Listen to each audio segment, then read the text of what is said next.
what Saquon's going to feel like? You know what everybody's going to wish they had done? Gone for this record. Well, they better win the Super Bowl. I mean, this decision means you better win the Super Bowl. And I don't think they will either, obviously, but you make this decision, you're absolutely right. They're going to be like, man, Saquon in his mind is going to think, I wish they had let me go for the record. Heck, I should have went for the record.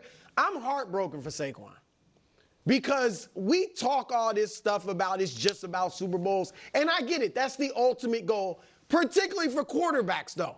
We don't judge, you said in the earlier segment, we don't judge other players by their Super Bowl wins. We don't. Is anybody slighting Barry Sanders or Eric Dickerson because they didn't win a Super Bowl? Never even No, they didn't even come up. I mean, yeah, it'd be enhanced if they won a Super Bowl, but Barry Sanders' legacy is damaged a little bit that he doesn't have monster wins on his record. They didn't play. O.J. Simpson won one played in one playoff game. Hold on. 100% is because I view it. It's not because a running back. Hold on. It is. He's saying, let me just translate real quick. I think Brew is right that for quarterbacks, it's a must. Yes. I think Wildes is right that there are certain people, he's one of them, and he's not the only one, who it's like, there's a little bit of a which is never saw him in There's the something biggest that game. Emmett has rings and Barry doesn't. That weighs into the most of the best running backs in history, most of the top 10 do not have a Super Bowl ring. Yeah. Most of them don't. And I think for Barry, not to get off track, it's less the raw does he have a ring and more like not even like a bunch of playoff runs. No, it didn't the stats didn't translate to sustained team success. I tell you, and look, I think, as I said last week, Saquon's mentality should be get that Super Bowl, right? But what people would remember more about him legacy-wise is if he is the all-time single-season rushing leader. And he will likely, I actually hope he does get another chance. He likely will never because no one else, no other running back has ever, there's 9 of, he's the 9th one to get 2,000 yards. Nobody has 2. No one has 2. Yeah, and he'll be 28 in short order. Early on that. So I'm heartbroken for him, man. You play for individual accolades too, not just so there's. I think this is like super interesting. There's a lot to it. First of all, let me just give the glass half full optimistic view. And somebody mentioned it to him. They're like, hey, do you know what the record is for rushing yards, playoffs included? And he did. He's like, yeah, it's like 2450 something. I forget who he said had it. But it would have been Terrell Davis. Which makes total sense. He had 2,000 yards and had the unbelievable I like that. postseason run. And he's like, oh yeah. He's like, we talked about it. Like, so, 4 games. So the silver lining is he is fresher. He pops for like 200 against the Commanders or the Packers, sorry, Brew, in round 1. You know what I mean? And then he gets 4 playoff games and does it that way. It's not, I agree, it's not the same record and it doesn't have the same historical relevance. And Brew rarely sends out tweets without videos on it. And when but I have alerts set to Brew's tweets, partially because sometimes I'm like, I just want to keep my eyes on Brew. But the other reason is because I want to see what his takes are. And I couldn't believe it when I saw this weekend, or it's not this weekend, but yesterday, you tweeted about this. I was like, oh, Brew's really sad. Like that he's sad for Saquon because Saquon seems sad. So here's my answer, though, Wildes. Doing the right thing is hard sometimes. This is the right thing. Yep. It is, and it is the right thing. Here's why I feel this way. It is not. So people might be like, Nick, you had no problem with Chris Jones chasing a 10th sack just for $1 million. And I say just, but that's not like, the guy's super rich anyway, and there's no, it was contract incentive. But it was because of something what Greg alluded to at the beginning. It wasn't like, all right, Chris is going to go for his 10th sack. Yep. So the entire front seven's got to be out there till he gets it. The reason that I was worried about the wear and tear on Saquon and, would he have enough gas left in the tank? I think it would appear, if I'm reading between the lines a bit, the Eagles were worried, man, we're going to keep the strength of our team this whole Sirianni era it's has been beyond the Saquon. offensive line, Yeah. and we're going to keep those guys out there when they need a break and when they can get rolled up on. And there's no real way for linemen to like protect. Every lineman injury you've ever seen is stupid. You know what I mean? It's like the play's over and someone just falls into the back of their legs. And so I feel for him as well, Brew, because I do think he tried to be a good soldier there. And he wanted it. Yeah. He was like, yeah, at first I didn't care. And then he mentioned, he's like, my dad really wanted it. He said, I don't know if you guys watched the whole thing. Yeah. He was like, my dad was like, yeah, I mean, you know, Barkley, our name would be in the record book forever. And I was like, damn, man, that's like deep and real. But And there's nothing wrong with that. Him wanting I totally agree. It's not selfish to want it. It's not wrong.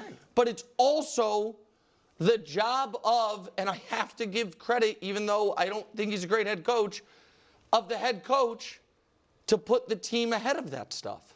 That is what, it's not supposed to be easy. Like, this is a hard decision. And I think he made the right one, even if it's, you know, not the ideal one. Yeah. I really am 100% aligned with Nick, and kind of how Nick said at the beginning, like, you know, this is like a fascinating discussion, and it is, because it's a sports discussion, it's a life discussion, it's a philosophical discussion. I mean, like, it's not binary. It's not, this is a team sport. No, this is an individual record. Like, there's so much. I get, especially if you're Saquon Barkley and the family and friends, and just if you're just Saquon Barkley himself, and you're like, I have this chance to do something that no one has ever done. Like, yeah, it's amazing. It's amazing. But this record is also a team record to a large degree. The O-line, there's a reason why Saquon Barkley was not able to do this with the New York Giants. Okay? The Eagles O-line, having Jalen Hurts, A.J. Brown, Devontae, like, it's all connected. It really, really is. And that's why they would need to have that whole O-line out there. And A.J. would be out there, and Devontae would be out there, because you need those weapons. If there's no one to pass to, then they're going to be able to really get after, even if there is the O-line. And there's too much at risk for an unnecessary game. And them saying, oh, you better win the Super Bowl, that is black and white, binary, all or nothing thinking. And that's nonsense. That is called, that is just a cognitive misconception. Okay? It just is. It's called a cognitive distortion. This all or nothing black and white thinking. Okay? Like, I'm gonna go. I have a job opportunity in California, but I'm gonna have to move for my family.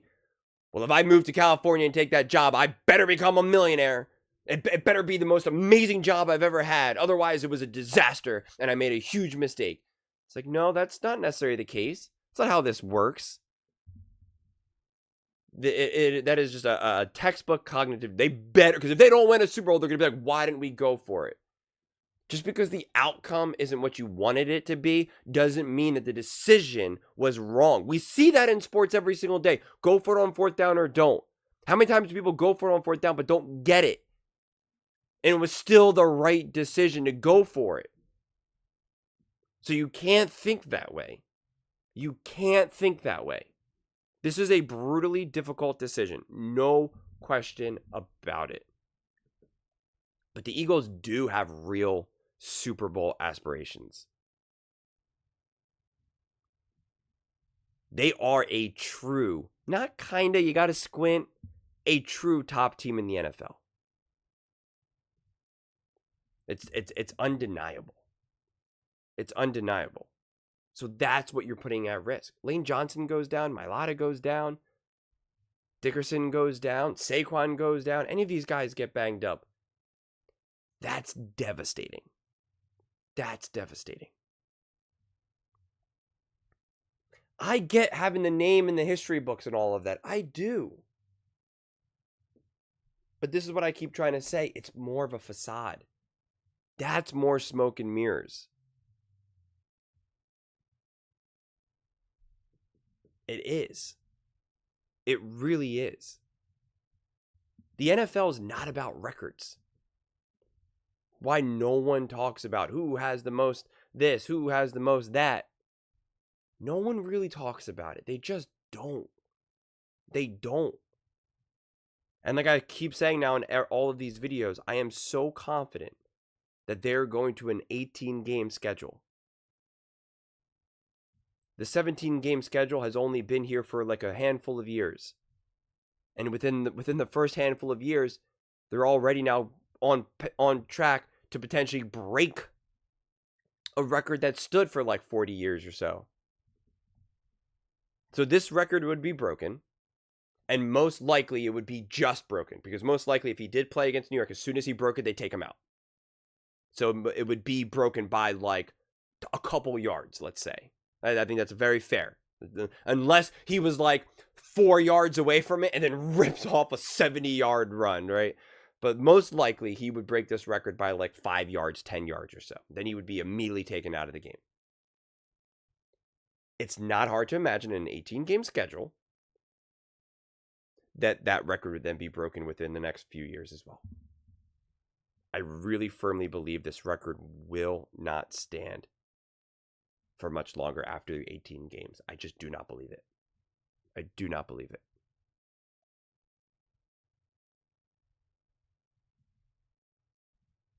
It just is what it is. Again, it's not an easy answer. It's not an easy discussion. It just is what it is. I get it. I do. And it's a bummer. You want to see someone have their cake and eat it too. That's where that expression comes from. Have your cake and eat it too. You want to see him break the record and win the Super Bowl. You know, he's got kids. He wants to be able to tell his kids, I got the record for the most rushing yards ever in the history of the NFL. But that will quickly change to, I did have the record, but then it was broken by John Watson. You know, Marcus Nathaniel, Christian Smith.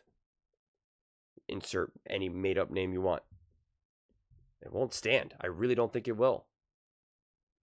I don't think any of these records stand for as long as we think they will. Especially when you're adding games to the schedule. Those are just my thoughts. I'd absolutely love to hear yours. What do you guys all think about the Philadelphia Eagles not going for the record? And kind of what it means to Saquon. Let me know in the comments below. I read every single comment. So whether you agree with me or disagree with me, either way, let's get in some discussions. Let's get in some fights. But ultimately, let's just have some fun. And please do consider subscribing. We are building an amazing community here, and I'd absolutely love to see you part of it.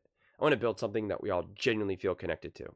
Something that we're really excited to be part of. I think we're well on our way to doing it. And please don't forget to give this video a thumbs up, as it really does help with the visibility and the algorithm. Thank you so much. See you next time.